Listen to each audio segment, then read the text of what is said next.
இந்த ஒரு வீடியோ போதும் சப்ளை அண்ட் டிமாண்ட் எப்படி கிரியேட் ஆகுது, அதை நம்ம எப்படி ஐடென்டிஃபை பண்ணுறது, அதை பேஸ் பண்ணி நம்ம எப்படி ஒரு சக்ஸஸ்ஃபுல் ட்ரேடிங் பண்ணுறது, இது எல்லாமே உங்களுக்கு தெரிய வரும். வீடியோவை ஸ்கிப் பண்ணாமல் பாருங்கள், கண்டிப்பாக உங்களுக்கு யூஸ்ஃபுல்லாக இருக்கும். ஃபர்ஸ்ட்டு ஒரு சப்ளை அண்ட் டிமாண்ட் எப்படி கிரியேட் ஆகுது அப்படிங்கிறத பார்க்கலாம். இந்த சப்ளை அண்ட் டிமாண்டுங்கிறது எதை பொறுத்து கிரியேட் ஆகுது அப்படின்னு பார்த்தீங்கன்னா, பையருக்கும் செல்லருக்கும் நடுவில் இருக்கிற ஒரு ஸ்ட்ராங்கான இம்பேலன்ஸை பேஸ் பண்ணி தான் கிரியேட் ஆகுது. இப்போ ஒரு பர்டிகுலர் லெவலில் பார்த்தீங்க அப்படின்னா செல்லரை கம்பேர் பண்ணும்போது பையர் ரொம்ப அக்ரெசிவாக இருக்காங்க, அதிகமாக இருக்காங்க அப்படின்னா அந்த இடம் வந்து உங்களுக்கு டிமாண்ட் ஆக்ட் ஆகும். அதே போல் பையரை கம்பேர் பண்ணுறப்போ செல்லர் வந்து ரொம்ப அக்ரெசிவாக இருக்காங்க, நிறையாவும் இருக்காங்க அப்படிங்கிறப்போ அந்த இடம் வந்து உங்களுக்கு சப்ளைவாக ஆக்ட் ஆகும். ஏன்னா அவங்களுக்கு ஒரு ரேஞ்ச் தெரிஞ்சிருது, இந்த இடம் வந்தால் இந்த ப்ரைஸ் வந்து ஒரு ஃபேர் ப்ரைஸாக இருக்கும், அப்போ இந்த இடத்துல வாங்குவோம் அப்படின்னு சொல்லிட்டு பையர் ரொம்ப அவங்க இன்ட்ரெஸ்ட் காமிப்பாங்க. அப்போ நிறைய பேர் வந்து பை பண்ணுவாங்க ஒரு பர்டிகுலர் ரேஞ்சில். ஸோ அது வந்து உங்களுக்கு டிமாண்டாக ஆக்ட் ஆகும். அதே போல் ப்ரைஸ் ஒரு ரேஞ்சுக்கு மேலே போனதுக்கப்புறம் பார்த்தீங்கன்னா அங்கே வந்து செல்லிங்கான ப்ரெஷர் வந்து ரொம்ப அதிகமாக இருக்கும். பையிங்கை கம்பேர் பண்ணுறப்போ செல்லிங் வந்து ரொம்ப அதிகமாகவே இருக்கும்.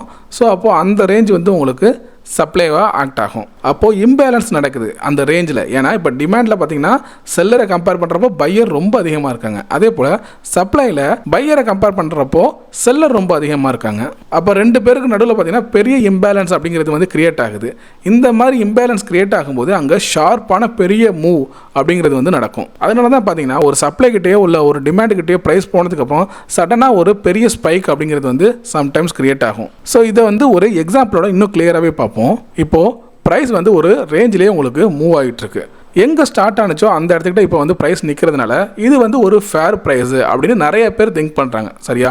இது வந்து அந்த ஒரு ஸ்டாக்காக இருக்கலாம், இல்லைனா ஒரு அசட்டாக இருக்கலாம், அதுக்கு வந்து இது வந்து ஒரு ஃபேரான ப்ரைஸு அப்படின்னு நிறைய பேர் திங்க் பண்ணுறதுனால அங்கே வந்து என்ன பண்ணுறாங்க அப்படின்னா பை பண்ணுறாங்க. ஸோ அப்போ அந்த பை பண்ணுறவங்க நிறைய பேர் அப்படிங்கிறப்போ மார்க்கெட்டில் நிறைய பையிங் அப்படிங்கிறது யார் பண்ணுவா அப்படின்னு பார்த்தீங்கன்னா இன்ஸ்டியூஷனல் ட்ரேடர்ஸ் தான் வந்து பை பண்ணுவாங்க. சரியா? இன்ஸ்டியூஷன்ஸ் தான். இப்போது ஒரு ஸ்ட்ராங்கான என்ட்ரி வேணும், ஒரு நிறைய பேர் உள்ற வராங்க அப்படின்னா ரீட்டைலர்ஸ் எல்லாம் அந்த மாதிரி பண்ண முடியாது. பெரிய பெரிய இன்ஸ்டியூஷன்ஸ் தான் பார்த்தீங்கன்னா நிறைய பையிங் ஆர்டர்ஸோ இல்லை செல்லிங் ஆர்டர்ஸோ போடுவாங்க. அப்போ அந்த மேசிவான ஆர்டர்ஸ் யாரால் போட முடியும் அப்படின்னா இன்ஸ்டியூஷன்ஸால் தான் போட முடியும். அப்போ அந்த இடத்துல பார்த்தீங்க அப்படின்னா இன்ஸ்டியூஷனல் என்ட்ரி அப்படிங்கிறது வந்து இருக்கும். ஏன்னா அவங்களுக்கு வந்து ஒரு அனாலிசிஸை வச்சு தெரியும், இந்த இடத்துல நம்ம பை பண்ணலாம், இது வந்து ஒரு ஃபேர் ப்ரைஸாக இருக்கும் இந்த அசட்டுக்கு அப்படின்னு சொல்லிட்டு இந்த இடத்துல அவங்க என்ட்ரியாக ட்ரை பண்ணுவாங்க. அப்போது இந்த இடத்துல அவங்க என்ன மாதிரியான ஆர்டர் போடுவாங்க அப்படின்னு பார்த்தீங்கன்னா லிமிட் ஆர்டர்ஸ் தான் போடுவாங்க. ஏன்னா இன்ஸ்டியூஷன்ஸ் வந்து நம்மள மாதிரி ரீட்டைல் ட்ரேடர்ஸ் கிடையாது, அவங்க வந்து மார்க்கெட் ஆர்டர்ஸில் என்ட்ரி போடுறதுக்கு. இப்போது ஒரு 500 கோடி ரூபாய்க்கு பார்த்தீங்க அப்படின்னா நிஃப்டி ஃபியூச்சர்ஸ் அவங்க வந்து பை பண்ணுறாங்க அப்படின்னா உடனே மார்க்கெட் ஆர்டரில் அதை போட மாட்டாங்க.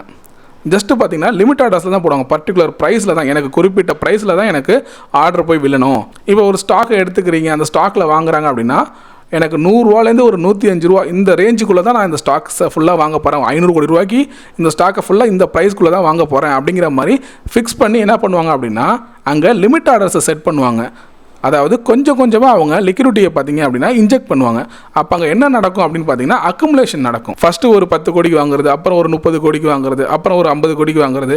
ப்ரைஸ் மேலே ஏறி இறங்குறப்போ, ஏன்னா ரீட்டைலர்ஸ் நிறைய பேர் என்ன பண்ணுவாங்க, ப்ரைஸை மேலே கொண்டு போகிறப்போ அவங்க என்ன பண்ணுவாங்க, ப்ராஃபிட் புக் பண்ணுவாங்க, ப்ரைஸ் கீழே இறங்கும். திரும்ப பார்த்தீங்கன்னா இன்ஸ்டியூஷன்ஸ் கொஞ்சம் இன்ஜெக்ட் பண்ணுவாங்க லிக்விடிட்டியை, திரும்ப அதே மாதிரி ப்ரைஸ் கொஞ்சம் மேலே ஏறும். இந்த மாதிரி கொஞ்சம் கொஞ்சமாக என்ன பண்ணுவாங்க அப்படின்னா இந்த அக்குமுலேஷன் ஃபேஸில் அவங்களோட ஆர்டர்ஸை கொஞ்சம் கொஞ்சமாக பார்த்தீங்கன்னா உள்ள என்ட்ரி பண்ணுவாங்க. அதனால தான் அவங்க வந்து லிமிட் ஆர்டர் போடுறது. சடனாக ஒரே இடத்துல அவங்க மார்க்கெட் ஆர்டர் போட்டாங்கன்னா என்ன ஆகும்னா ப்ரைஸ் வந்து ஷூட் அப் ஆகிடும், மேலே பார்த்தீங்கன்னா ஏறிடும். அப்போ என்ன ஆகும், மார்க்கெட் ஆர்டர்ஸில் கண்ணாபிரான ஆர்டர் அவங்களுக்கு விழுந்துடும். 100 rupees, 101, 102 அது மாதிரி போயிட்டே இருக்கும். 110 கூட அவங்களுக்கு ஆர்டர் விழும். ஏன்னா ப்ரைஸ் வந்து சடனாக இன்க்ரீஸ் ஆகும்போது நிறைய லிக்விடிட்டி உள்ற வருது, நிறைய பை ஆர்டர்ஸ் வருது அப்படின்னா ப்ரைஸ் மேலே ஏறிடும் இல்லையா, அப்போ அவங்களுக்கு கண்ணாபிரான ஆர்டர் வந்து விழுந்துடும். ஸோ அந்த மாதிரி இன்ஸ்டியூஷன்ஸ் பண்ண மாட்டாங்க, கொஞ்சம் கொஞ்சமாக தான் அவங்க வந்து பை பண்ணுவாங்க. அப்போது லிமிட் ஆர்டர்ஸ் வந்து கொஞ்சம் கொஞ்சமாக அது விழுந்துட்டுருக்கும். சட்டைனாக ஒரு நேரத்தில் என்ன ஆகும் அப்படின்னு பார்த்தீங்கன்னா ப்ரைஸ் வந்து நல்லா ஷூட் அப் ஆகிடும் மேலே. அப்போது எல்லா ஆர்டரும் அவங்களுக்கு வந்து ட்ரிகர் ஆகிருக்குமா அப்படின்னு பார்த்தீங்கன்னா எல்லாமே அவங்களுக்கு வந்து ஃபுல்ஃபில் ஆகிருக்காது. கொஞ்சம் அங்கே வந்து பெண்டிங் ஆர்டர்ஸ்லாம் வந்து மிச்சம் இருக்கும் அந்த ரேஞ்சிலே. ஏன்னா அங்கே வந்து அவங்க லிமிட் ஆர்டர்ஸ் தானே போட்டிருக்காங்க, அதனால் பேலன்ஸ் ஆர்டர் எல்லாமே பார்த்தீங்கன்னா பெண்டிங் ஆர்டர் அங்கே இருக்கும். அதுக்கப்புறம் என்ன ஆகும் அப்படின்னா நிறைய பேர் ப்ராஃபிட் புக்கிங் பண்ணுவாங்க. திரும்ப ப்ரைஸ் வந்து கொஞ்சம் கரெக்ஷன் ஆகி அந்த பெண்டிங் ஆர்டர்ஸ் இருந்துச்சு இல்லையா, அதுக்கிட்ட ப்ரைஸ் வரும்போது எல்லா பெண்டிங் ஆர்டரும் பார்த்தீங்கன்னா ஃபில் ஆக ஆரம்பிச்சிடும். உடனே ப்ரைஸ் வந்து மேலே நல்லா ஷூட் அப் ஆகிடும். ஸோ இப்படி தான் பார்த்தீங்கன்னா உங்களுக்கு அந்த இடத்துல டிமாண்ட் ஜோன் அப்படிங்கிறது வந்து கிரியேட் ஆகுது. இதே சேம் திங் தான் பார்த்தீங்கன்னா உங்களுக்கு சப்ளைலையும் நடக்கும்.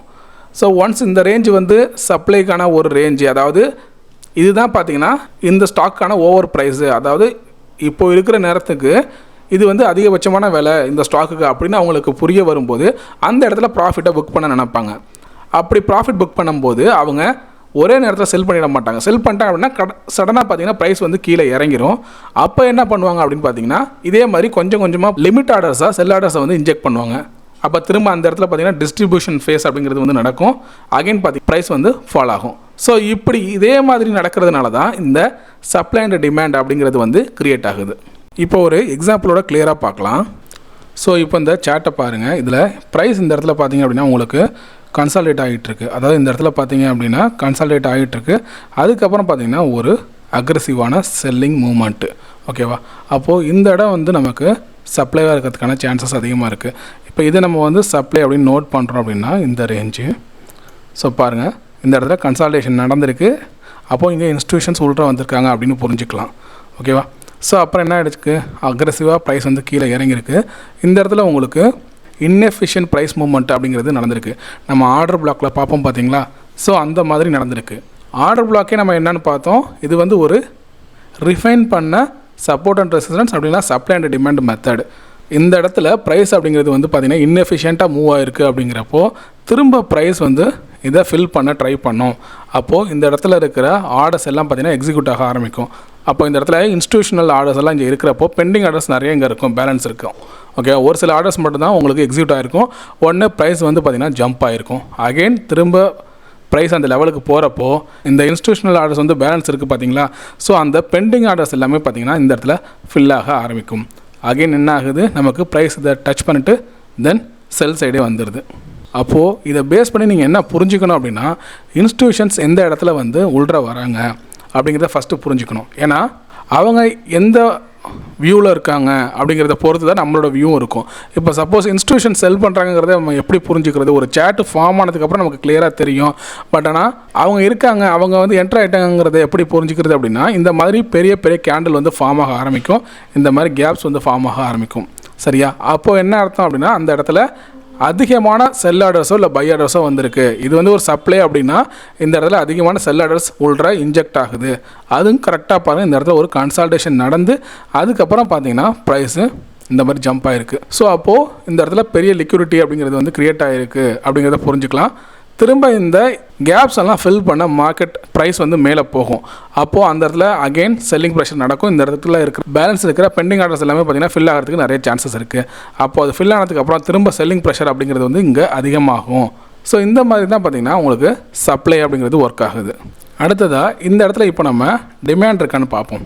ஸோ இங்கே நமக்கு பெரிய கேண்டில் அப்படிங்கிறது வந்து ஃபார்ம் ஆகிருக்கு. ப்ரைஸ் வந்து இன்எஃபிஷியண்ட்டாக மூவ் ஆகிருக்கு. ஓகேவா? அப்போது இந்த இடத்துல கன்சால்டேஷனை பாருங்கள், நமக்கு நல்லாவே தெரியுது இந்த மாதிரி கன்சால்டேட் ஆகிருக்கு ப்ரைஸு. அப்போது இந்த ஹோல் ரேஞ்சை வந்து நம்ம டிமாண்ட் ஜோனாக எடுத்துக்கலாம். இப்போ இதை வந்து நம்ம ட்ராப் பண்ணுறோம். இது வந்து ஒரு டிமாண்ட் ஜோன் அப்படிங்கிறப்போ இங்கே பாருங்கள், ப்ரைஸ் ஃபஸ்ட்டு டைம் இங்கே பட்டப்போ திரும்ப அந்த ஆர்டர்ஸ் எல்லாம் எக்ஸிக்யூட் ஆகிருக்கும், மேலே போயிருக்கு. அகெயின் திரும்பவும் பார்த்திங்கன்னா இந்த இடத்துல பெண்டிங் இருக்கிற ஆர்டர்ஸ் எல்லாம் எக்ஸிக்யூட் ஆகிருக்கும். இதை வந்து எந்த ரேஞ்ச் வரைக்கும் வைக்கணும் அப்படின்னா, எதுலேருந்து கன்சால்டேட் ஆணுச்சு அப்படிங்கிறத நம்ம கிளியராக பார்த்துக்கணும். சரியா? ஸோ அப்போது இதை ஃபர்தராக கண்டினியூவாக கொண்டு போகிறோம் அப்படிங்கிறப்போ இங்கே பாருங்கள், தென் திரும்ப அதே ரேஞ்சில் ப்ரைஸ் திரும்ப இந்த இடத்துல வந்திருக்கு. ஸோ இங்கே பேலன்ஸ் இருக்கிற எல்லா ஆர்டர்ஸையும் பார்த்திங்கன்னா எடுத்துகிட்டு இந்த லிக்விடிட்டி எல்லாம் ஃபுல்லாக கலெக்ட் பண்ணிட்டு அதுக்கப்புறம் பார்த்திங்கன்னா ப்ரைஸ் நல்லாவே மேலே போக ஆரம்பிச்சிருச்சு. ஸோ இப்படி தான் பார்த்திங்கன்னா டிமாண்ட் ஜோன் அப்படிங்கிறது வந்து ஒர்க் ஆகும்.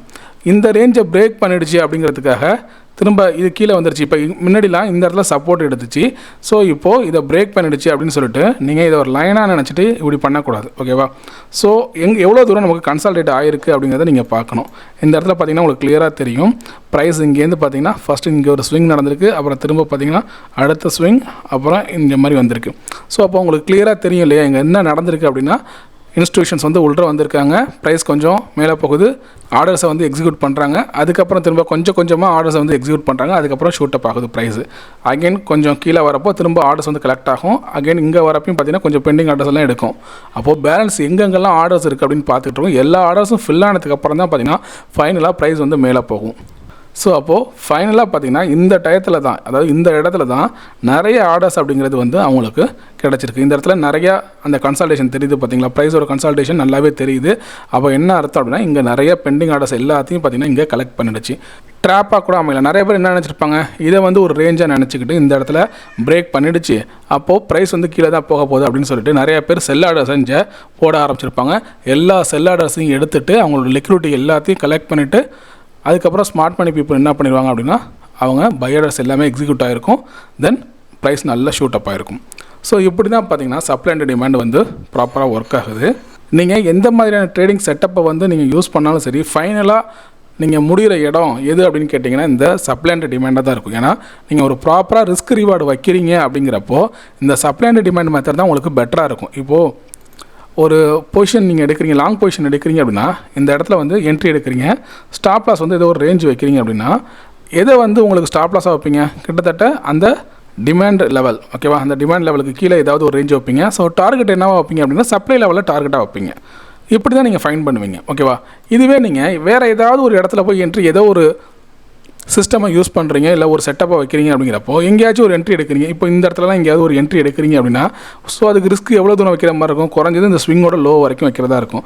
ஸோ இவ்வளோ தூரம் ரிஸ்க் வைக்கிறோம் அப்படின்னா அதோட ரேஞ்ச் அப்படிங்கிறது ரொம்ப பெருசாக இருக்கும். அப்போ எதை உங்களுக்கு டார்கெட்டாக ஃபிக்ஸ் பண்ணுறது, சப்ளை டார்கெட்டாக ஃபிக்ஸ் பண்ணிங்க அப்படின்னா உங்களுக்கு ரிஸ்க் ரிவார்ட் ரேஷியோ ப்ராப்பராகவே இருக்காது, ஓகேவா. அப்போது நீங்கள் ஒரு என்ட்ரி எடுக்கிறீங்க அப்படிங்கிறப்போ நீங்கள் ஒரு பையராக இருக்கிறீங்க, லாங் பொசிஷன் ட்ரேட் பண்ண போகிறீங்க அப்படின்னா டிமாண்டில் வந்து என்ட்ரியாக ட்ரை பண்ணணும். அதே போல் ஷார்ட் பொசிஷன் போகிறீங்க, செல் பண்ண ட்ரை பண்ணுறீங்க அப்படின்னா சப்ளையில் வந்து நீங்கள் என்ட்ரி எடுக்க ட்ரை பண்ணணும். அந்த மாதிரி பண்ணும்போது உங்களால் ப்ராப்பராக ரிஸ்க் ரிவார்டு வைக்க முடியும். ரெண்டாவது எதை வந்து ஸ்டாப் லாஸாக போடுறது அப்படிங்கிற ஒரு ஐடியாவும் உங்களுக்கு கிடைக்கும். எந்த ரேஞ்சை வந்து நான் ஸ்டாப் லாஸாக வைக்கிறது அப்படிங்கிற ஒரு ஐடியா கிளியராக உங்களுக்கு கிடைக்கும். இன் பிட்வீன் எங்கேயாவது போய் உங்களுக்கு நீங்கள் ட்ரேட் எடுத்தீங்க அப்படின்னா நான் இந்த கேண்டலோட லோவர் ஸ்டாப் லாஸாக வைக்கிறதா, இல்லை இதுக்கு முன்னாடி இருந்த இந்த மைனர் ஸ்விங்கோட லோவர் ஸ்டாப் லாஸாக வைக்கிறதா அப்படிங்கிற மாதிரி பல குழப்பம் இருக்கும். அதனால தான் நம்மளோட சேனலில் ஆல்ரெடி பார்த்தீங்கன்னா ஆர்டர் பிளாக் பற்றி நிறைய விஷயங்கள் பேசியிருப்போம். பர்சனலாக என்னோட ட்ரேடிங் செட்டப் அப்படிங்கிறது பார்த்திங்கன்னா ஆர்டர் பிளாக்கை பேஸ் பண்ணி தான் இருக்கும். ஏன்னா இந்த மாதிரி சப்போர்ட் அண்ட் ரெசிஸ்டன்ஸ்லையோ இல்லை இந்த மாதிரி சப்ளை அண்ட் டிமாண்டை யூஸ் பண்ணி ஒரு ட்ரேடிங் செட்டப்பை நீங்கள் க்ரியேட் பண்ணுறீங்கன்னா உங்களால் ப்ராப்பராக ரிஸ்க் ரிவார்டை வந்து மெயின்டைன் பண்ண முடியும். தென் மேக்ஸிமம் உங்களோட ஸ்டாப் லாஸ் வந்து ஹிட் ஆகாத மாதிரியும் உங்களால் ட்ரேடில் என்ட்ரி ஆகவும் முடியும்.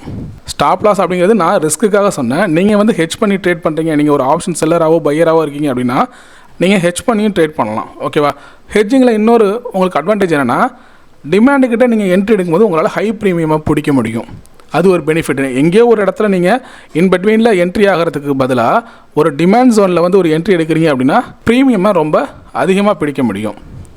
ஸோ உங்களுக்கு இப்போ கொஞ்சம் கிளியராக இருக்குன்னு நினைக்கிறேன். ஒரு டிமாண்டு எப்படி க்ரியேட் ஆகுது, சப்ளை எப்படி க்ரியேட் ஆகுது, அதை பேஸ் பண்ணி நம்ம எப்படிலாம் ட்ரேட் எடுக்கலாம் அப்படின்னு. ஸோ இந்த வீடியோ உங்களுக்கு பிடிச்சிச்சுன்னா லைக் பண்ணுங்கள், உங்கள் ஃப்ரெண்ட்ஸ்க்கும் ஷேர் பண்ணுங்கள். உங்களுக்கு ஏதாவது சந்தேகம் இருந்தால் கமெண்ட் பண்ணுங்கள். மறக்காமல் சப்ஸ்கிரைப் பண்ணுங்கள். தேங்க்யூ.